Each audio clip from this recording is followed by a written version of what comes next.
เคยคิดไหมว่าในวันที่แบบไม่เข้าใจกันนะอาจจะไม่ได้กลับมาทำงานคู่กันอีกแล้วเอาจริงโปคิดนะทำไมพอมันต่างคนต่างเติบโตขึ้นนะโปเชื่อว่าในทุกๆจังหวะของชีวิตอะครับมันมีการเรียนรู้พบเจอเข้าใจเปลี่ยนผ่านเปลี่ยนแปลงห่างกันไปก็ไม่ใช่เรื่องที่มันผิดแปลกอะไรนะครับผมว่าแต่การกลับมาทำอะไรอีกครั้งหนึ่งอ่ะถ้ามันออกมาไม่ดีหรือออกมาไม่เต็มที่น่าเสียดายกว่าดีใจที่พี่กล้าสู้กับตัวเองกล้าเติบโตกล้าเรียนรู้แล้วก็ยอมรับขอบคุณที่เดินมาด้วยกันครับ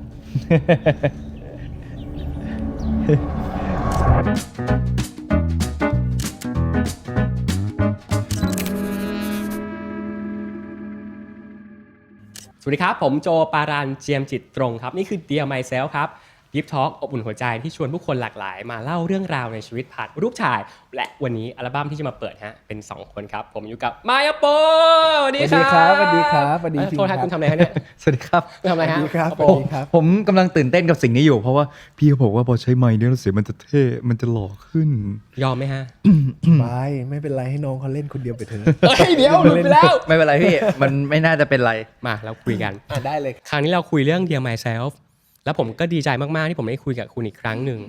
มีไม่กี่รายการที่จะเข้าใจให้เราพูดได้หลายชั่วโมงในรายการ สัก 2-3-4 ชั่วโมงวันนี้ได้กี่ชั่วโมงครับเอาแล้วแต่แฟนผมเชื่อพูดแบบนี้นะแล้วเดี๋ยวแคปชั่นพอรายการจบแฟนคลับคุณก็บอกอีกว่าทำไมไม่พูดให้นานกว่านี้ไม่เมื่อกี้พี่โจกว่าวันนี้ครับป้าโปเดี๋ยวเราจะมาในธีมใหม่เราจะพูด Deep Talk โป๊ถามว่าอ้าวแล้วรายการที่แล้วมันยังไม่ดีอีกเหรอพี่ ดีทุกรายการแต่ว่ารายการนี้มันพิเศษตรงที่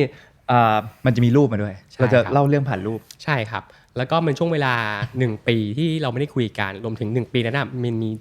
7-8 เดือนที่คุณก็ไม่คุยกันอยู่ในนั้นด้วยใช่เพราะฉะนั้นเราจะคุยหลายเรื่องราวเรามาเริ่มที่รูปแรกกันครับรูปแรกที่ผมส่งไปคือรูปที่สะท้อนการเติบโตที่ภูมิใจที่สุดในรอบ1ปีที่ผ่านมาซึ่งเริ่มจากไมล์รูปเนี้ยถ้าแฟนคลับเห็นก็จะรู้ว่าเป็น first solo concert ใช่ครับถ้าจำไม่ผิดมันมิถุนาปีที่แล้วประมาณนั้นใช่ครับมิถุนาปีที่แล้วทำไมรูปนี้ถึงสะท้อนการเติบโตของไมล์ผมว่าสะท้อนการเติบโตเพราะว่ารูปนี้มันถูกถ่ายด้วยช่างแต่งหน้าที่รักคนหนึ่งชื่อพี่มอสก็จริงๆมันมีมูดใน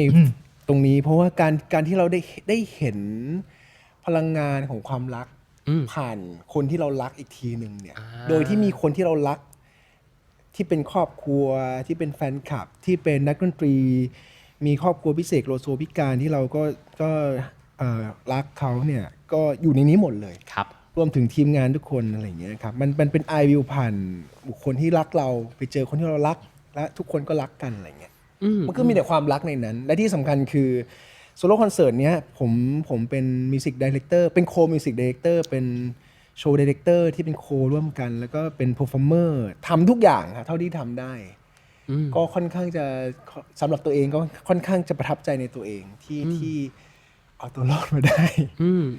โดยที่ยังสามารถคงความเป็นตัวเองได้อยู่ประมาณ 7-80% ซึ่งการทำอย่างนี้สำหรับผมจริงๆมันยากแล้วเราเชื่อว่ามันมีความหมายจริงเพราะว่าปักหมุดบน Instagram ของคุณเนี่ยก็ยังเป็นภาพของยัง First Solo อยู่ใช่ครับยังจริงๆต้องผมเป็นการปักหมุดเพราะว่ายังให้เกียรติคนที่มาดูคนที่ซัพพอร์ตคนที่ให้โอกาสในการงานจัดคอนเสิร์ตตรงนั้นผมว่าการที่จัดคอนเสิร์ตหนึ่งโดยที่เราไม่ได้ใช้เพลงที่เราเคยมีเลยไปในคอนเสิร์ตเนี่ยต้นทุนมันสูงครับแล้วก็โอกาสในการพลาดที่คนจะไม่มาก็สูงอะไรอย่างเงี้ยฮะการที่เราได้มีโอกาสเป็นโชว์ใดคิดคอนเซปต์ไอเดียทุกอย่างเองเนี่ยมันก็ยากที่จะเกิดโอกาสอย่างนั้นแล้วผมก็เลยถือว่าให้เครดิตกับทั้งคนที่มาดูให้เครดิตกับทั้งคนที่ให้โอกาสเรารวมถึงให้เครดิตกับตัวเราเองว่ามันก็เป็นเมมโมรีที่ดีครั้งหนึ่ง1 ปีที่ไม่เจอกันนะฮะมันมีอะไรในตัวมายที่เปลี่ยนไปแล้วบ้างไหมหรือยังมีสิ่งที่ยังมีค่าที่ยังเป็นเก็บตรงนั้นไว้กับตัวเราเองอยู่เขาเปลี่ยนไปขนาดไหนจริงๆผมมองว่าผมเข้าใจในเรื่องของคนอื่นมากขึ้นเรื่อยๆคือเราเป็นคนที่ทำความเข้าใจคนอื่นเสมออยู่แล้วเพียงแต่ว่าแหมบางทีมันก็จะเจอสังคมหรือคนหลากหลายที่เราไม่ได้อยากรู้จักเขาหรอกแต่เราจำเป็นต้องรู้จักเขาแล้วก็ จำเป็นต้องทำความเข้าใจเขาสิ่งที่เราได้รับจากการที่เราต้องอยู่นอกคอมฟอร์ตโซนโดยที่เราไม่ได้อยากจะไปเนี่ยมันก็เป็นอีกรสชาติหนึ่งก็เรียนรู้มาตลอดปีเศษที่ผ่านมาครับรวมถึงในเวลาเดียวกันก็เห็นเฟรนด์ชิพที่มันยังคงลาสต์ลองอยู่ถึงปัจจุบันก็เป็นกำลังใจดีๆครอบครัวเพื่อนทีมงานอะไรอย่างเงี้ยครับรวมถึงตัวเราเองที่ยังรู้สึกจริงๆแล้วการที่เราเป็นตัวของตัวเองรู้ตัวเองชอบไม่ชอบอะไรมันเป็นสิ่งที่สำคัญก็ยังคงอยู่งั้นมาดูภาพของอโปมั่ง1 ปีที่ผ่านมาการเติบโตที่ภูมิใจที่สุดในรอบ1 ปีอโปส่งรูปอะไรมาให้เราครับพี่มายบอกส้มพี่เขาไปตรงๆสิว่ารูปที่พี่ตั้งเป็นโปรไฟล์มันรอดีครับเอาแค่นั้นเหรอรูปไม่มันมีรูปพี่หลอกกันนั้นแต่รูปนั้นเห็นแฟนคลับนี่มันมีรูปพี่หลอกกันนะวันนี้เขาอารมณ์ดีนะเขาคึกนะวันนี้คึกรูปนี้มันแบบว่ามีความหมายกับผมมากแล้วผมก็เพิ่งไปถ่ายมาเลยที่นิวยอร์กครับเป็นรูปเหตุการณ์อะไรครับหน้าร้านที่เคยซื้อป่ะจำเรื่องส้มที่ผมเคยเล่าให้ฟังได้ไหมจำได้เนี่ยคือหน้าร้านนั้นอ๋อเพราะล่าสุดผมส้มลูกนั้นด้วยไหมเนี่ยใช่ ไม่ใช่ส้มลูกนั้นส้มลูกนั้นมันเน่าไปแล้วแต่ว่าส้มแบบนี้เลย3ลูกแบบนี้เลยมันคือว่าผมเป็นคนที่โตมากับการที่ครอบครัวรักมากโตมาด้วยความรักอย่างเต็มเปี่ยมเขาเลยไม่อยากให้เราลำบากงั้นทั้งชีวิตจะมีแต่การถูกจัดสรรให้ไม่ว่าจะครอบครัวหรือคนใกล้ตัวเขาจัดสรรให้หมดว่าต้องทำแบบนี้ต้องเป็นแบบนี้งั้นทีเนี้ยพอเราไม่เคยได้ตัดสินใจเองอะณวันนั้นที่เราตัดสินใจเดินทางไปนิวยอร์กเราก็ต้องจัดสรรชีวิตเองเสร็จปั๊บเราเลยเหมือนลองดูกับความกลัวในใจตัวเองว่าถ้าเกิดว่าเราต้องเรียกร้องอะไรบางอย่างเพื่อตัวเราอะเราจะทำได้ไหมเราเลยเดินไปซื้อส้มเสร็จปั๊บส้มตอนนั้นอะเขาแปะป้ายว่า3ลูก1.6 ดอลลาร์แต่เสร็จปั๊บเราคิดในใจเลยว่าเฮ้ยเองต้องคิดผิดแน่เลยว่ะเผื่อไว้เราจะได้แบบฝึกกันเจรจาถ่ายไว้พอถ่ายเสร็จปั๊บเฮ้ยเขาคิดผิดจริงแล้วพอคิดผิดเสร็จปั๊บเราก็แบบเดินออกมาหน้าร้านเนี่ยหน้าร้านนี้แหละเสร็จปั๊บเอาไงดีวะหันกลับไปทางซ้ายเห็นไหมผมยืนหน้าผมหันกลับไปทางซ้ายผมเห็นเคาน์เตอร์เอาวะลองผมเดินกลับเข้าไปผมบอกเขาว่าเนี่ยคุณคิดผิดผมมาตื่นเต้นมากเลยแต่หน้าตาเขาก็แบบโอเคไฟน์แล้วคำแค่ว่าโอเคไฟน์ของเขาอ่ะมันทำให้ผมรู้สึกว่าเฮ้ยเราทำได้แล้วเฮ้ยคือเขาก็ไม่ได้ด่าเราหรือเขาไม่ได้เป็นเหมือนที่เราคิดไปเองหรืออะไรเงี้ยเราก็รู้สึกว่าโอเคแค่โอเคไฟน์แค่นั้นนะเฮ้ยเราทำได้นี่เราไม่ต้องพึ่งใครเลยเราไม่ต้องแบบช่างมันเราเหมือนเราให้โอกาสตัวเองอ่ะให้โอกาสตัวเองในการที่กล้าทำอะไรบางอย่างแล้วเสร็จปั๊บโมเดลมาปั๊บเนี่ยพอจำได้เนี่ยผมยืนหน้าร้านเนี่ยก็เหมือนที่เคยบอกใช่ไหมครับว่าถ้ากล้องแท็กเข้ามาแล้วพุ่งขึ้นฟ้ามันเป็นอย่างนั้นเลยอ่ะแบบพุ่งปั๊บแล้วขึ้นฟ้าปั้งคือสำหรับบางคนฟังเหตุการณ์นี้อาจจะเป็นรู้สึกว่าเป็นแค่เรื่องเล็กๆก็แค่ไปบอกพนักงานแต่ว่าแต่ละคนเติบโตมาไม่เหมือนกันใช่โปรเติบโตมาการที่ได้ความรักอย่างเต็มเปี่ยมคือจริงๆหลายๆคนหรือผู้ใหญ่เขาก็ไม่รู้หรอกว่าสิ่งนี้มันทำให้คนคนหนึ่งมันแบบไม่กล้าตัดสินใจอะไรเงี้ยเพราะจริงๆคือเหมือนพอพวกเขาโตมากับ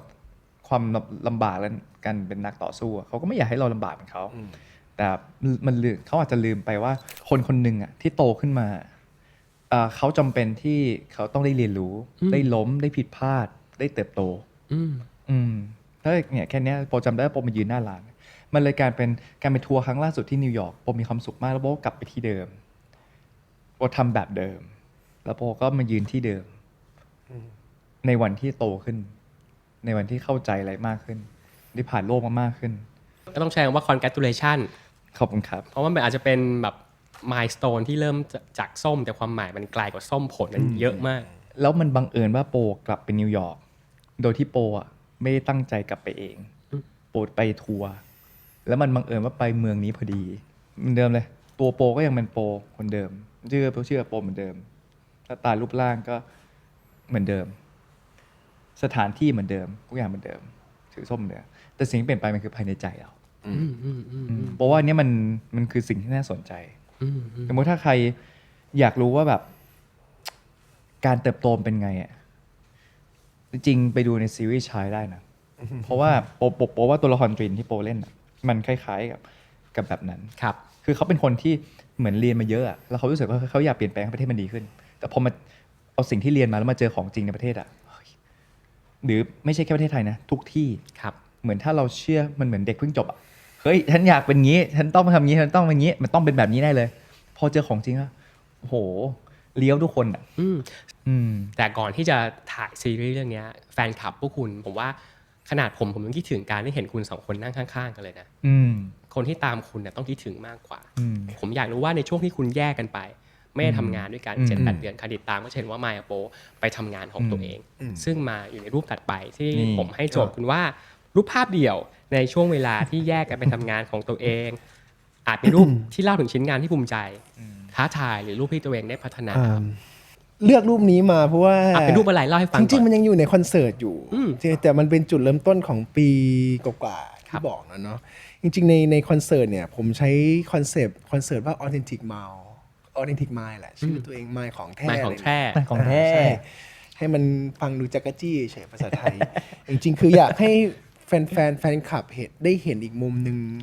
หลากหลายมุมดีกว่าที่เป็นตัวเราตามชื่อเลยว่า authentic mind เหมือน authentic ไทยอะไรอย่างเงี้ยเราได้ยินมาตลอดรู้สึกว่าอยากให้เห็นเลเยอร์ว่าเฮ้ยเวลาเราไปออกงานหรือว่าเวลาเห็นในภาพลักษณ์ของคินพอสสมัยก่อนก็จะเป็นแบบหนึ่งแต่ตัวตนเราจริงๆน่ะเรามีความโรแมนติกที่เขาอาจจะเห็นในแบบนั้นเรามีเทสอย่างนั้นอยู่เรามีเทสของความเอกโซติกที่ชอบอะไรที่แปลกอะไรแปลกๆเอามาเถอะสิ่งแรกที่เราจะวิ่งใส่คือความเอกโซติกอะไรแปลกชอบครับแล้วก็ความอีโรติกผมเป็นคนที่เสพงานอีโรติกอาร์ตแบบหนักนะครับแล้วก็สะสมงานพวกนี้ชอบอะไรอย่างเงี้ยฟังเพลง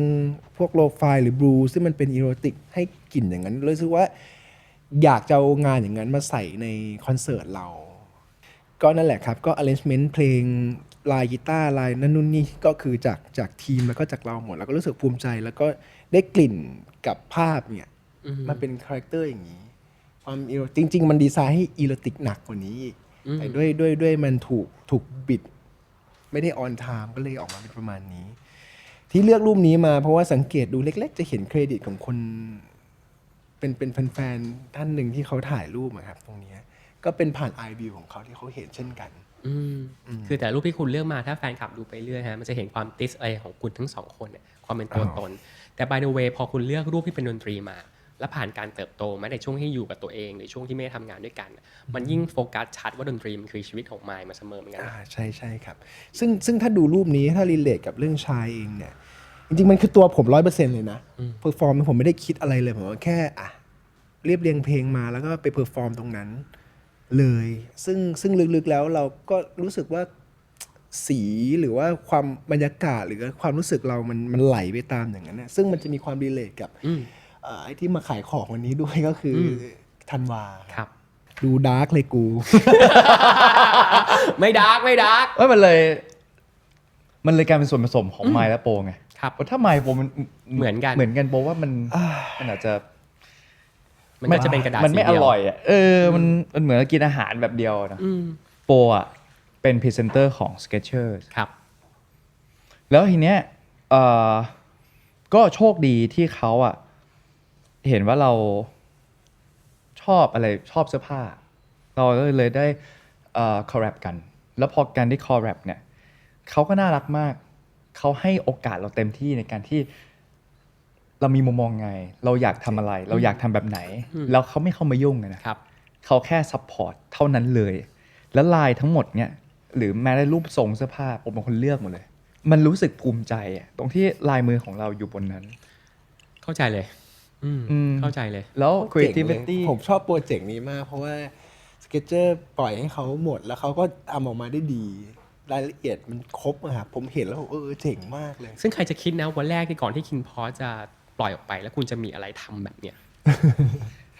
ใช่คือนั่นสิครับคือผมก็ไม่คิดว่ามันจะได้รับโอกาสจาก Skechers ที่เป็นแบรนด์ที่คนรู้จักทั่วโลกแล้วโปก็ภูมิใจมากตรงที่เฮ้ยเขาให้โอกาสเราเต็มที่โปเลือกช่างหน้าช่างผมเองโปเลือกแบบสไตล์ทั้งหมดเองโปเลือกสถานที่เองโปเลือกสีทั้งหมดเองเขาเอาคอลเลคชันสีมาให้โปวาดเองกับมือแล้วก็เลือกดีไซน์เลือกแบบเลือกท่าเองเลือกดูรูปเองอะไรเงี้ยคือโปรู้สึกว่ามันเจ๋งมากผมเลือกตากล้องเองแบบคือมันภูมิใจตรงที่ ทั้งหมดอ่ะผมเข้าใจแล้วท่านผู้ชมครับคือก่อนเข้ารายการเนี่ยโปพูดมาคำหนึ่งว่าช่วงที่ทำงานเนี่ยไม่ค่อยได้คุยกับใครหรอกทำจนพอมีรายการทอล์กอ่ะมันถึงจะได้มาเล่าสิ่งที่อยู่ในใจว่าแม่งที่ผ่านมากูภูมิใจกับสิ่งที่ทำมากแค่ไหนมายก็คือแบบนั้นก็ประมาณนั้น ใช่ อยากบ่นคนก็บ่นไม่ได้อะไรแซวเล่นคือเวลาเราทำอะไรเราต้องโฟกัสไงครับเวลาโฟกัสเสร็จแล้วเอาข้ามมาเสร็จปุ๊บมันก็กลืนกินความทุกข์ความสุขไปแล้วมันก็อาจจะผ่านไปเป็นโปรเจกต์ใหม่หรือไปเจอเรื่องใหม่ๆที่ไม่ใช่งานอะไรเงี้ยวันหนึ่งได้ถูกพูดถึงมันก็จะเป็นอีกความรู้สึกหนึ่งบรรยากาศหนึ่งแบบวันนี้ก็ต้องจริงๆต้องขอบคุณพี่ด้วยตั้งแต่ปีที่แล้วขอบคุณพี่โจที่แบบใช่คือเหมือนแบบแล้วรูปอะไรล่ะที่เป็นความทรงจำรูปอะไรล่ะที่นึกถึงแล้วรูปอะไรที่อยากเล่าแล้วรูปอะไรที่นึกถึงกันเพราะว่าคือถ้าไม่มีใครมานั่งถามเงี้ยคือเราก็คงไม่ได้เล่าอะไรเงี้ยผมขออนุญาตถามอย่างนี้ได้ไหมในวันที่คุณเติบโตและทำสิ่งที่ตัวเองชอบมากๆ7-8 เดือนที่ไม่ทำงานด้วยกันขออนุญาตถามเรื่องนึงเคยคิดไหมว่าในวันที่แบบไม่เข้าใจกันอาจจะไม่ได้กลับมาทำงานคู่กันอีกแล้วเคยมีแบบนั้นไหมผมไม่นะผมไม่ได้คิดว่าจะไม่หรือจะใช่อะไรอย่างเงี้ยผมว่าจริงๆแล้วตัวโปรกับผมมีไมซ์เซตในการทำงานค่อนข้างจะโปรมากอยู่แล้วโอเคมันอาจจะมีการผิดพลาดบ้างแล้วแต่คนไปแต่ว่าสุดท้ายแล้วเป็นคนที่ตั้งใจทำงานแล้วก็โปรเฟชชั่นแนลกับในเรื่องที่มัน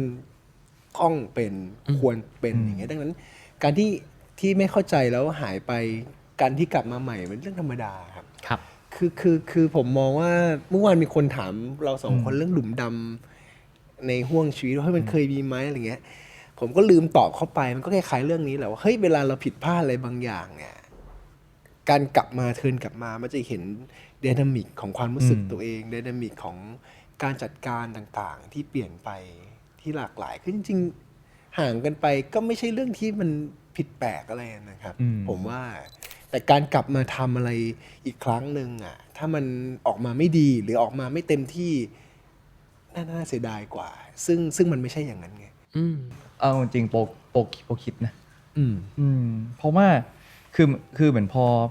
อมันต่างคนต่างเติบโตขึ้นอ่ะโปเชื่อว่าในทุกๆจังหวะของชีวิตอ่ะครับมันมีการเรียนรู้พบเจอเข้าใจเปลี่ยนผ่านเปลี่ยนแปลงแยกจากมันเกิดขึ้นได้อยู่แล้วคือไม่ใช่แค่กับพี่มายในทุกๆเรื่องชีวิตโปก็เลยแบบเหมือนแค่อยู่กับปัจจุบันโอเควันนี้คือแยกกันไปแต่กลับมาไหมเนี่ยไม่รู้แต่พอรู้ว่าได้กลับมาเจอกันในเรื่องชายอันนั้นน่ะดีใจคือไอ้แยกจากนี้เป็นเรื่องปกติครับแต่การกลับมาเนี่ยอันเนี้ยน่าสนใจกว่าเพราะคือมันเหมือนแบบเนี่ยก็เหมือนอย่างที่เล่ากันมาพอต่างคนต่างไปเติบโตมันเหมือนแบบสไตล์มันชัดเจนเนาะคนนี้ไปทำเพลงคนนี้ไปทำเสื้อผ้าแฟชั่นเพราะว่าเนี่ยโปก็ไปดูเรื่องของบทด้วยโปก็ช่วยเขาทำบทด้วยเนี่ยทำบททำเสื้อผ้ามันเลยเหมือนต่างคนต่างเดินเส้นทางชัดเจนแล้วซึ่งมันก็ไม่รู้เนี่ยว่ามันจะกลับกันมายังไงแต่เสร็จปั๊บวันนี้พอมันเจอที่ชายมันคือตรงกลางที่มันลงตัวครับโปคิดว่าอย่างนั้นจริงๆแล้วสำหรับผมไม่ได้รู้สึกawkward อะไรเลยนะผมคืออย่างที่ผมอาจสำหรับผมไม่รู้สึกว่า 7-8 เดือนมันทะเลาะกันน่ะส่วนตัวผมนะมันเหมือนมันแค่แบบคือหายมันเหมือนแค่ต่างคนต่างไปเดินในเส้นทางของตัวเองใช่มันต่างคนต่างโฟกัสแล้วต้องอย่าลืมว่าก่อนหน้าที่จะแยกไปทำอะไร individual เนี่ยส่วนตัวเนี่ยเกือบ 3-4 ปีเจอกันทุกวันโทษนะครับเจอกันแม่งอาทิตย์นึง 5-6 วันเลยนะเจอก็มาครอบครัวมันก็ไม่แปลกที่จะมีเวลาให้กับ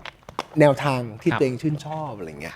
ดังนั้นการกลับมาเจอกันอีกครั้งผมไม่รู้สึกawkwardรู้สึกว่าอะไรเพราะเราไม่ได้เกลียดกันไม่ได้ทะเลาะกันแบบเฮ้ยเพราะอะไรวะแล้วห่างหายด้วยความไม่เข้าใจอะไรขนาดนั้นมันไม่ได้awkwardที่ไม่ดีนะมันawkwardที่มันเหมือนแบบมันเหมือนคนที่เจอกันทุกวันแล้วจุดวันหนึ่งไม่ได้เจอมันไม่ได้เจอกันนานพอกลับมาเจอมันเหมือนแบบไม่รู้ว่าที่ต้องเรียกว่าการนับหนึ่งใหม่หรือเปล่าพี่เข้าใจใช่ไหมถ้านับใหม่มันเหมือนแบบว่ามันเหมือนแบบเจอทุกวันแล้วก็ไม่เจอแล้วก็จู่ๆกลับมาเจอแล้วมันเหมือนมันก็ไม่รู้ว่าเหตุการณ์นี้เขาเรียกว่าอะไรเพราะว่ามันไม่ได้คนที่ทะเลาะกันน่ะเข้าใจครับมันเลยเหมือนแบบคือถ้าทะเลาะกันพอมาเจอกันมันจะนึกถึงวันวานเนาะเรื่องราวเก่าๆแต่นี่มันไม่ได้ทะเลาะกันมันเหมือนแค่แบบต่างคนต่างแยกกันทำงานพอกลับมา มันแค่ไม่ชิน ผมเปรียบเทียบง่ายสุดเลยเอาง่ายสุดๆของซิทูเอชันช่วงนั้นมันก็เหมือนลิ้นกับฟันที่มันทำงานกัน แล้วมันมีความไม่เข้าใจที่ตั้งใจทำงานทั้งคู่มากๆเนี่ยมันเป็นเหมือนทั้งคู่ลิ้นกับฟันความต้องการเดียวกัน KPI เดียวกันก็คืออยากจะกลืนข้าวลงไปให้มันอร่อยและย่อยดีที่สุดมันขบกันปั๊บเจ็บปุ๊บก็ต้องพักแป๊บหนึ่งก็แค่นั้นมันไม่ใช่ว่าเฮ้ยลิ้นกับฟันกูอยากเคี้ยวเพราะกูแค่อยากเคี้ยวลิ้นกูแค่อยากเอาลิ้นไปดุนไม่ใช่แต่ต้องการบาลานซ์กันแล้วมันผิดพลาดจังหวะก็พักหน่อยอะไรแค่นั้นครับ เราพูดถึงเรื่องชายกันมาสักพักแล้ว ได้ครับ โจทย์ข้อนั้นที่ผมบอกกันคือว่า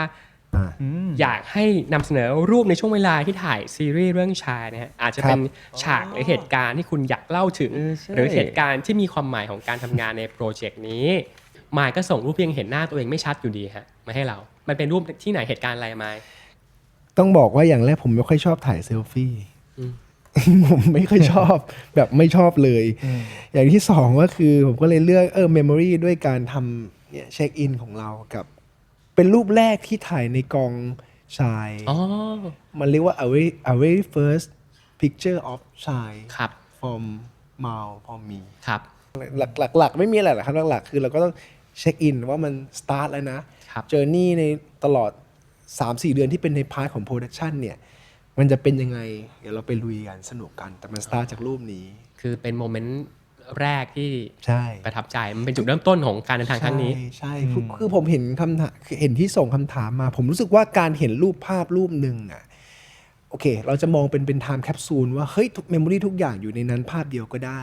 แต่ในมุมผมเนี่ยมันก็เป็นไทม์แคปซูลของจุดเริ่มต้นต่างๆนานาเหมือนเราเห็นรูปเราตอนเด็กอย่างเงี้ยว่าเฮ้ยไอ้เนี่ยมันเริ่มโตแล้วนี่หว่า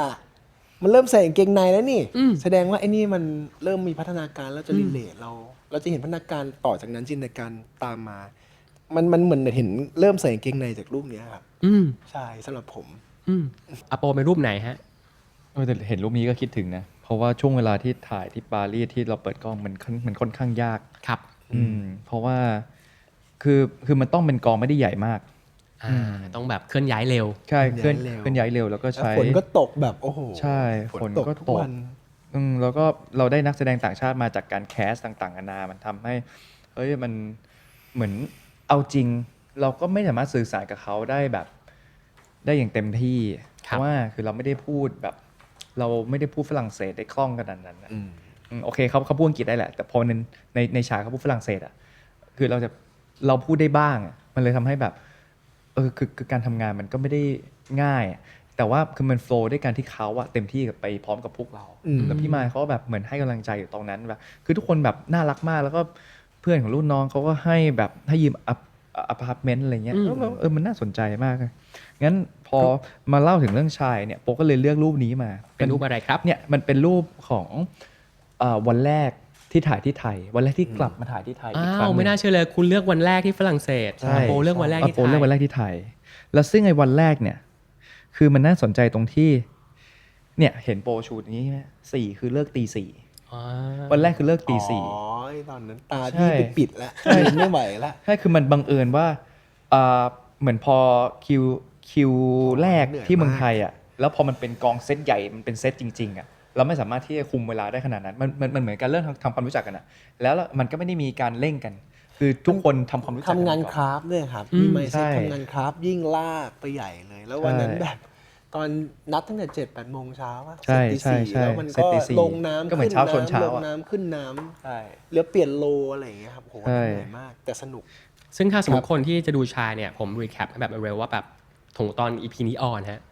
ซีรีส์เรื่องนี้ก็ออนแล้ว คนรู้แล้วแหละว่าชายคืออะไรเหตุการณ์สมัย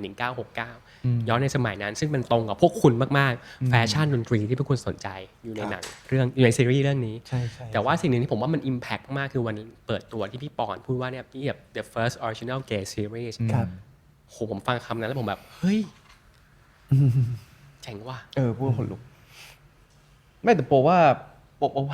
คือเอาจริงพวกเรามันก็ไม่ใช่ BL พวกเราไม่ใช่บอย ใช่ พวกเราคือแมน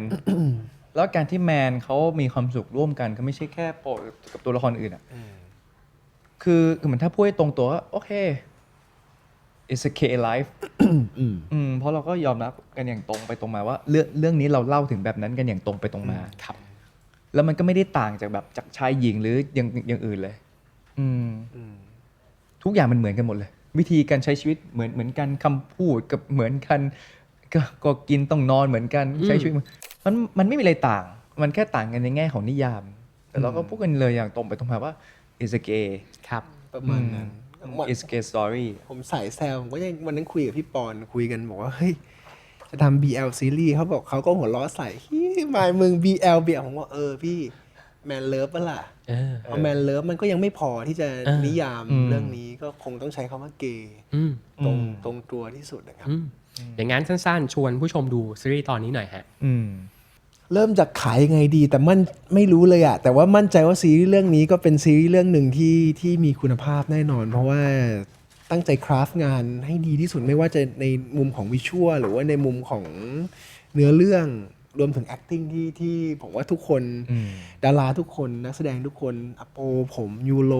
พี่สนพี่นกสินใจพี่ปานธนพรเขาก็ให้เกียรติมาให้เวลามารวมถึงหลายๆคนที่ไม่ได้เอ่ยไปครับก็ตั้งใจสุดที่จะได้งานคราฟที่มันมีคุณภาพที่แตกต่างจากที่เคยมีด้วยเชื่อว่าก็จะเป็นอีกอันหนึ่งที่ทุกคนดูแล้วต้องรู้สึกดีทีมดนตรีก็เทพแล้วทีมดนตรีต้องขอบคุณทั้ง Tero Entertainment แล้วก็ขอบคุณพี่เจมนทนด้วยครับแล้วก็พี่เอกซีซั่น5หลากหลายคนเฟรนช์อะไรทุกคนเลยที่รวมถึง Ryan Tedler แล้วก็ทีมงานเขาทุกคนอาจจะไม่ได้เอ่ยชื่อครบนะครับเขาให้เกียรติให้เวลาเพื่อมาทำสำหรับโปรเจกต์นี้โดยเฉพาะทาง Tero Entertainment เนี่ยก็ทำ6เพลงใหม่ซึ่ง6เพลงเนี่ยเป็นการคุยกันกับทาง Beyond Cloud ว่าเฮ้ยเนื้อเรื่องแบบนี้มูดอย่างนี้โทนอย่างนี้นะก็ตรงเป๊ะกับสิ่งที่อยากได้รวมถึงมีเพลงหนึ่งที่ผมร้องชื่อเพลงดอนที่แปลว่ารุ่งอรุณซึ่งมันก็เป็นเพลงที่มีความหมายกับเรื่องนี้กับ EP บาง EP มากๆเนี่ยฮะซึ่งทาง Tero Entertainment เจ๋งจริงส่วนพี่เจมนทนก็สุดยอดใช่เพราะฉะนั้นท่านผู้ชมฮะไปติดตามตอนนี้ระหว่างที่เราคุยกันซีรีส์มันอยู่ในช่วงเข้มข้นมากๆแล้วก็มันคือ Beyond Cloud Craft อยู่แล้วแล้วผมก็คุณ2คนก็ very craft อยู่แล้วในการทำงานของตัวเองไปติดตามนะครับรูปต่อไปผมขออนุญาตไปรูปคู่ที่มีความหมายผมให้อโปกับมายเลือกรูปคู่ของกันและกันที่มีความหมายซึ่งอาจจะเป็นช่วงไทม์ไลน์ใดๆของชีวิตก็ได้ฮะเอาจริงๆใครอยากเล่าก่อนไม่ต้องตามมายหรืออโปก็ได้โปก็ได้โปเล่าก่อนบ้างไหมอโปเล่าก่อนมั่งอโปส่งรูปเหตุการณ์นี่คือเหตุการณ์อะไรเหตุการณ์นี้คือเหตุการณ์ล่าสุดที่มายกับโปกลับมาเจอกันอีกครั้งโดยเฉพาะที่ดีออเราไม่ได้เจอกันมานานมากแล้วนี่เป็นการเดินทางด้วยกันทำงานด้วยกันที่ต่างประเทศอีกครั้งโปรู้สึกว่านี่มันเป็นโมเมนต์ที่มันน่ารักแล้วเห็นไหมคนข้างหลังคือรีฮาน่าครับใช่คืออยากถ่ายกับรีฮาน่าอยากถ่ายกับรีฮาน่าแต่ไม่มายื่นหน้าเข้ามาแล้วเขาไม่ถ่ายด้วยก็เลยขอด้วยนิดนึงไม่ใช่เขาไม่ยอมเราไม่กล้าไปขอเขาพี่มายเป็นหนึ่งในคนที่โปรู้สึกว่าโปทำงานแล้วสบายใจที่สุดครับทุกงานไม่ว่างานเล็กงานใหญ่เขาไม่เคยมีความแบบงานนี้งานเล็กใช้พลังแค่นี้ดีกว่างานนี้งานใหญ่ใช้พลังแค่นี้ไม่มีเขาเต็มที่ทุกครั้งต่อให้ทำงานซ้ำสมมติสัมภาษณ์เนี่ยอยู่ 7-8 อันในวันเดียวกันเขาไม่ได้มีความแบบตอบแบบเดิมเป็นเหมือนเดิมอะไรเงี้ยพลังงานเขามีความแบบฟังเขาพูดคือแบบยังทำเต็มที่ทุกครั้งอะไรเงี้ยโปรู้สึกว่าเจ๋งแล้วโดยเฉพาะการที่กับไปดีออเนี้ยโดยเฉพาะการเปลี่ยน creative designer คนใหม่เป็นโจทันแอนเดอร์สันมันเลยแบบทุกอย่างมันเป็นความ fresh ในที่เดิมคนเดิมโบอยู่กับดีออเหมือนเดิมอยู่ทำงานพี่มายเหมือนเดิมแต่ความ fresh คือ mood and tone มันเปลี่ยนโจนาธานแอนเดอร์สันเข้ามามันเปลี่ยนอโปพูดกับพี่เขาไว้แล้วว่าในช่วงชีวิตการทำงานมันไม่มีโอกาสให้เราได้เจอพาร์ทเนอร์ที่เข้าใจกันใช่มันยากมากมันยากทำเดิมเลยมันยากมากๆมันยากมากๆจริงๆแล้วโดยเฉพาะที่เจอพาร์ทเนอร์ที่เข้าใจนะฮะคือสมมติถ้าโปไปเจอพาร์ทเนอร์ที่แบบขี้เกียจหรืออยากดังแสดงว่าเขาชมเรานะเราขยันใช่เขาขยันขยายความเยอะๆครับผมไม่ค่อยรู้ผมก็แปลไม่ค่อยออกเท่าไหร่ไม่โปสมมติถ้าเกิดว่าแบบโปไปเจอแบบพาร์ทเนอร์ที่อยากดังอยากรวยอยากเด่นเราจะกลายเป็นอีกแบบนึงกันนะทำงานด้วยกันเนี่ยคือโปว่าโปเป็นคนที่มีศรัทธา กับสิ่งที่โปทำอย่างแรงกล้า เข้าใจครับ มันจะกลายมาว่าโปจะอึดอัด ครับ คือโปจะไม่ได้เป็นเพราะว่าคือเป้าหมายของโปคือโปไม่ได้สิ่งแรกคือมันไม่ใช่เรื่องเงินไง เข้าใจครับ แล้วทุกวันนี้ทุกงานที่ทำทุกงานที่เลือกทุกทางที่ไปมันเลยกลายเป็นแบบ เราเลือกเพราะเราอยากทำเพราะเราอยากเดินไปแล้วหันกลับมาแล้วรู้สึกว่าโอเคเราภูมิใจกับสิ่งที่ทำมันเลยมีความสุขเราเลยไม่ได้รู้สึกว่าเฮ้ยเราทำสิ่งนี้เพื่อเงินหรือเพื่อความดังหรือเพื่อ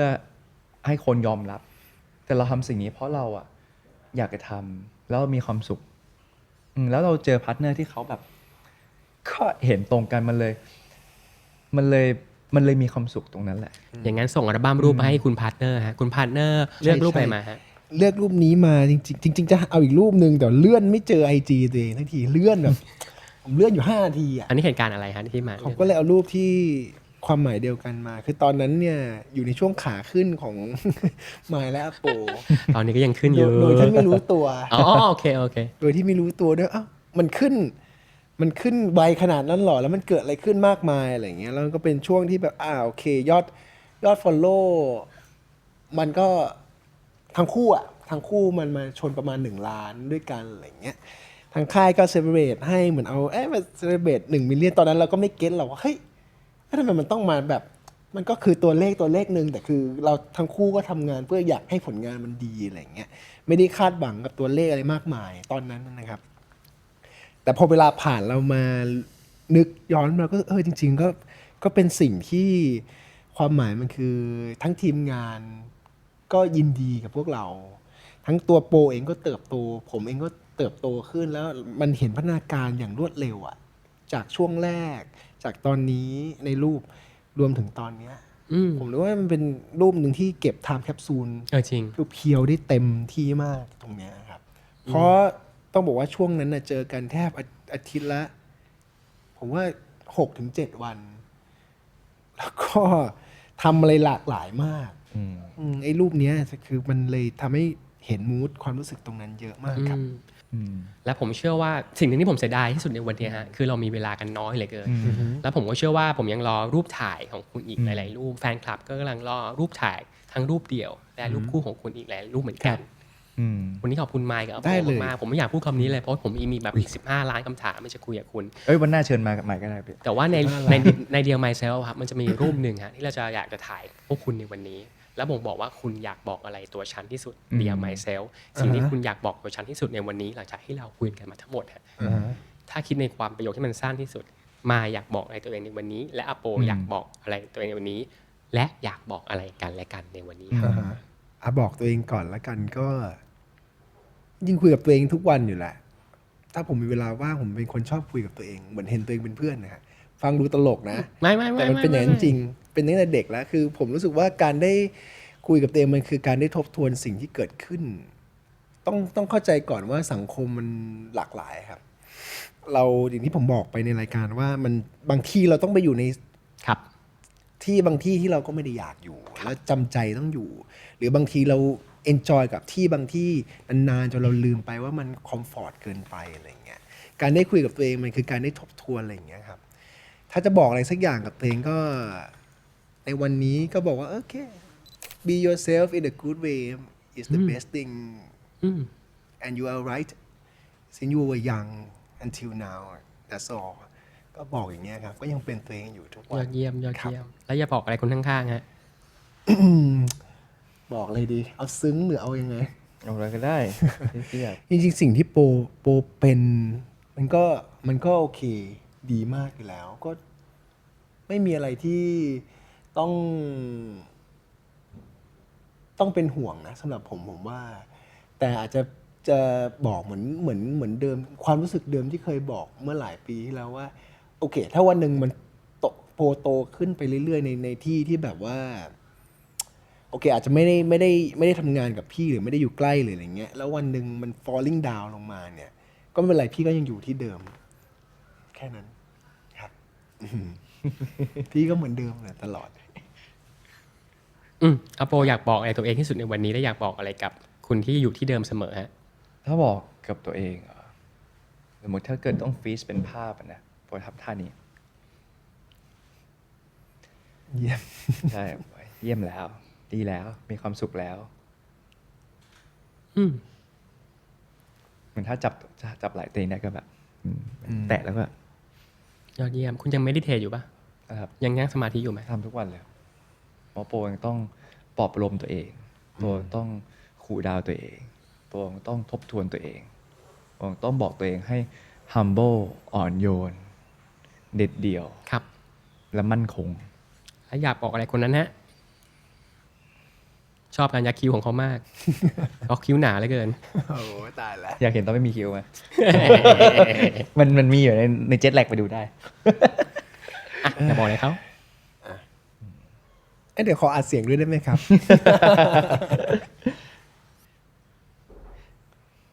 ก็ดีใจที่วันนี้เป็นพี่แล้วก็ดีใจที่พี่กล้าสู้กับตัวเองกล้าเติบโตกล้าเรียนรู้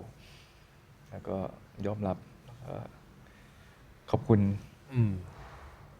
ที่เดินมาด้วยกันครับขอบคุณที่เต็มที่ครับ มันเป็นประโยคซึ้งๆที่มีคนในสตูดิโอเราประมาณ20กว่าคนเท่านั้นเอง อะไรครับจะไม่เดี๋ยวผู้คนอีก1,000 ล้านคนก็ได้ดู ผมดีใจมากๆที่คุยกับคุณผม เหมือนกันค ผ รับ มเชื่อว่าแฟนคลับติดตามพวกคุณเสมอแหละมายเคยพูดคำหนึ่งว่าไม่รู้วันที่แยกจากกันนะแฟนคลับจะหายไปหรือเปล่า ผมว่าวันนี้หลาย ๆคำตอบมันชัดเจนแล้วว่ามีคนรักคุณมากขนาดไหน แต่ประโยคที่สำคัญที่สุดที่ผมชอบจริงนะคือสิ่งที่ทั้งคู่พูดถึงกันเมื่อกี้ฮะไม่มีคำขยายใดๆต้องบอกมายกับโบแล้วนี่ขอบคุณมากๆที่มาเดียว myself แล้วหวังว่าครั้งหน้าจะคุยกันนานกว่านี้นานๆและนานกว่านี้เนาะ ยินดี นะครับ ครับ กับแล้วก็ติดตามดูชายครับ ติดตามดูชายมัน ชาย ส เด นุก อะซีรีส์ มากๆ จริง แน่นอน ๆชายเดอะซีรีส์จะบอกคนหลายๆอย่างว่ามาคือใครอโปคือใครและเบียร์คราวคือใครรวมถึงเพลงออริจินอลซาวด์แทร็กของชายด้วย ทุกเพลง ครับผมสำหรับผู้ชมเรียนไมเซลทุกคนครับ วันนี้ผมขอบคุณ FV สุขุมวิท39 นะครับ ที่มอบสถานที่สวยงามให้เราคุยในวันนี้นะครับ แล้วก็อย่าลืมกดไลค์กดแชร์กด Subscribe รายการนะครับ จะได้ติดตามว่าเดียร์ไมเซลที่อยู่ในช่องแพลวแม็กนะจะเป็นใครอัลบั้มต่อไปจะเป็นใคร ถ้าอยากฟังแบบเสียงกดนะจ๊ะ SoundCloud Apple Podcast Spotify พิมพ์คำว่าแพลว Podcast นะครับวันนี้ผมขอบคุณเด็กชายคนหนึ่งที่กล้าที่จะต่อรองส้มให้ตัวเอง